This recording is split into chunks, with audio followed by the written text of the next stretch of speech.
right, what's going on, y'all? Welcome back to the channel. My name's Robert, and today's day 6 of the 31-day sneaker challenge, and the challenge for today is nostalgia. So, there are a lot of shoes I could have picked for this particular category.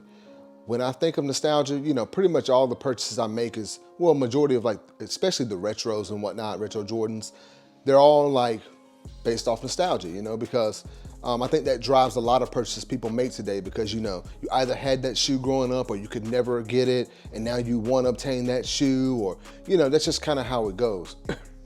And there were a few, but I've already named like the Jordan 11 Low IE Bread. You know, I've already talked about the Grant Hill 2, so I didn't want to add that. I could have put the Jordan 12 Taxis here, but, you know, we talk about Jordans all the time, and like I've said, I want to try and bring some different stuff to this channel and this list.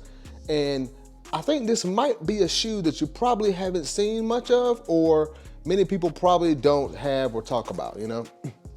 So during the 90s, obviously, Nike and Jordan brand pretty much had things on lock when it comes to like athlete shoes. And, you know, obviously they had Jordan, of course, so, you know, who could top that, right? But in my opinion, there was another brand that also put out some extremely classic shoes, and that's Reebok. So we're gonna go ahead and get started. If you don't remember, Reebok also had Sean Kemp with the whole the Reebok Kamikaze. I've got a review on my channel somewhere for that one. They've also got another shoe called, I think, Reebok Blast, that actually released a few years ago actually, that I'm mad at myself for not picking that one up, but that was Nick Van Exel's shoe.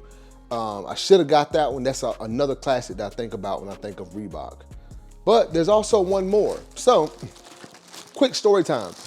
This is actually an outlet pickup, and the reason it's in this bag is because it didn't come with the box top. So I go to the outlets a lot, and I usually check out, you know, your Nike, your Adidas store and whatnot. But I also used to go in Reebok here and there. And this one particular time, I was like, you know what? Let's just go stop in here real quick and see what they have. I walk in, and they have these right here. With no box top, we got the Reebok Big Hurt. Now, if you don't know what the Big Hurt is, or, you know, this is actually Frank Thomas's signature shoe.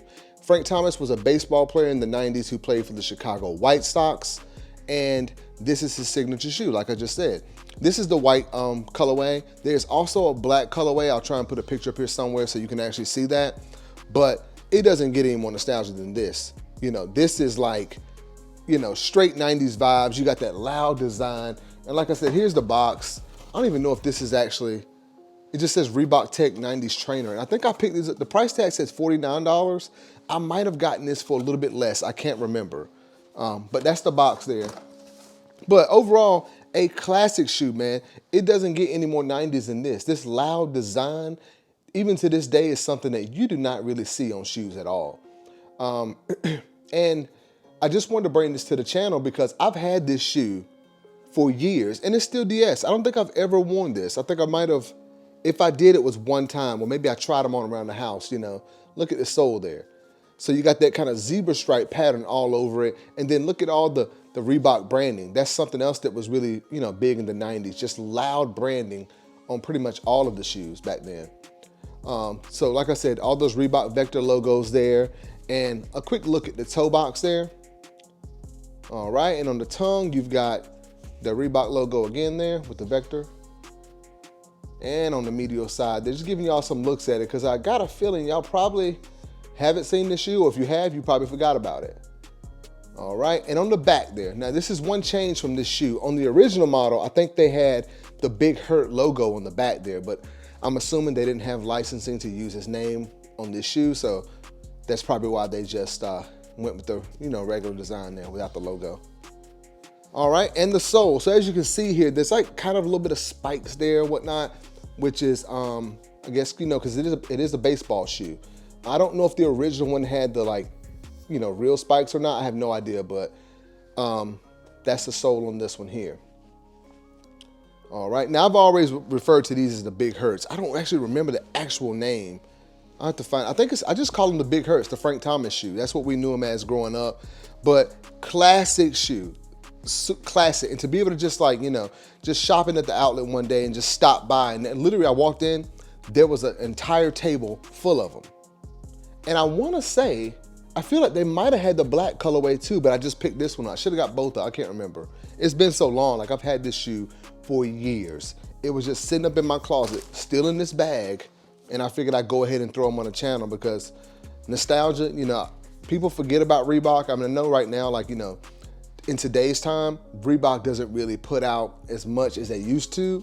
But they still have a lot of shoes, and I bought a few from them, but it's not how it was in the 90s. And this is the type of stuff they used to put out, man. Classic shoe. And when I think about this Frank Thomas shoe and the whole Big Hurt, it also reminds me of the video game.